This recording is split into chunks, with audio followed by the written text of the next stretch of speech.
Welcome to Jyotika मंत्रा। कैसे हैं आप सब? आई होप आप सभी खुश होंगे, स्वस्थ होंगे और मौज में होंगे। हाजिर हैं हम एक नई वीडियो के साथ, एक नए टॉपिक के साथ। लेकिन उससे पहले अगर आपने अभी तक मेरे चैनल को सब्सक्राइब नहीं किया तो मेरे चैनल को सब्सक्राइब करें। और आज हम आपके लिए लेकर आए हैं सावन मास का प्रदोष व्रत। सावन मास का पवित्र महीना समाप्त होने वाला है और इस साल सावन में अधिक मास पड़ने से यह महीना और भी खास हो गया था। अंतिम प्रदोष व्रत सोमवार 28 अगस्त को है। उस दिन प्रदोष व्रत पर 5 शुभ संयोग बन रहे हैं। ऐसे में शिव भक्तों को इसका 2 गुना लाभ प्राप्त होगा। तो चलिए आपको बताते हैं कि सावन के आखिरी प्रदोष व्रत के शुभ संयोग क्या है, मुहूर्त क्या है और इस व्रत का क्या महत्व बढ़ जाता है। तो आज हम बात करेंगे इस बारे में। तो जो सावन का आखिरी प्रदोष व्रत सोम प्रदोष व्रत होगा, क्योंकि यह सोमवार के दिन है। इस दिन सावन का अंतिम सोमवार आयुष्मान योग, सौभाग्य योग, सर्वार्थ सिद्धि योग और रवि योग का शुभ संयोग है। प्रदोष शिव पूजा सौभाग्य योग में होगी। प्रदोष व्रत सभी प्रकार के दोषों को भी दूर करता है और मनोकामनाओं की भी पूर्ति करता है। त्रयोदशी तिथि में देवों के देव महादेव की पूजा सूर्यास्त के बाद करने का विधान है। इस दिन सावन सोमवार और प्रदोष व्रत का संयोग है, इसीलिए रुद्राभिषेक के लिए यह दिन बहुत ही ज़्यादा उत्तम है। सावन के सभी प्रदोष व्रत काफ़ी खास होते हैं। सोमवार के दिन प्रदोष व्रत होने से इसका महत्व और भी ज़्यादा बढ़ जाता है। अब हम आपको बताएंगे कि जो भी यह प्रदोष व्रत का व्रत करता है उन्हें क्या लाभ प्राप्त होंगे। भोलेनाथ के अभिषेक, रुद्राभिषेक और श्रृंगार का महत्व माना जाता है। इस दिन अगर सच्चे मन से भोलेनाथ की पूजा करने से की जाए तो मनवांछित फलों की प्राप्ति भी होती है। और इस दिन शिव जी की विशेष पूजा अर्चना करने से विवाह में आ रही सारी रुकावटें भी दूर हो जाती हैं। इस दिन पंचगव्य से महादेव का अभिषेक करने से संतान की इच्छा भी पूर्ण होती है। इस दिन दूध से अभिषेक करने के बाद शिवलिंग पर फूलों की माला अर्पित करनी चाहिए। इससे भोलेनाथ अत्यंत ही प्रसन्न होते हैं।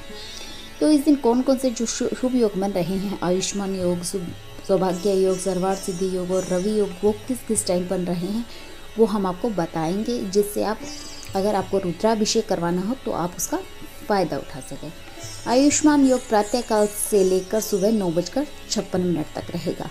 उसके बाद सौभाग्य योग लगेगा सुबह 9:56 से पूरी रात तक। और मध्य रात्रि 2:43 से 29 अगस्त को सुबह 5:57 तक सर्वार्थ सिद्धि योग होगा। और मध्य रात्रि 2:43 से 29 अगस्त को सुबह 5:57 तक रवि योग भी होगा। तो सर्वार्थ सिद्धि योग और रवि योग इकट्ठे होंगे। तो ये था आप इन शुभ मुहूर्त में रुद्राभिषेक करवा सकते हैं। अब हम आपको बताएंगे शुभ मुहूर्त के बारे में। तो प्रदोष व्रत हर महीने की दोनों त्रयोदशी तिथि के दिन रखा जाता है। सावन शुक्ल पक्ष की त्रयोदशी तिथि 28 अगस्त सोमवार की शाम 6:48 से आरंभ होगी और मंगलवार को 29 अगस्त को दोपहर 2:47 तक रहेगी। प्रदोष व्रत पूजा प्रदोष काल में करना श्रेष्ठ रहेगा।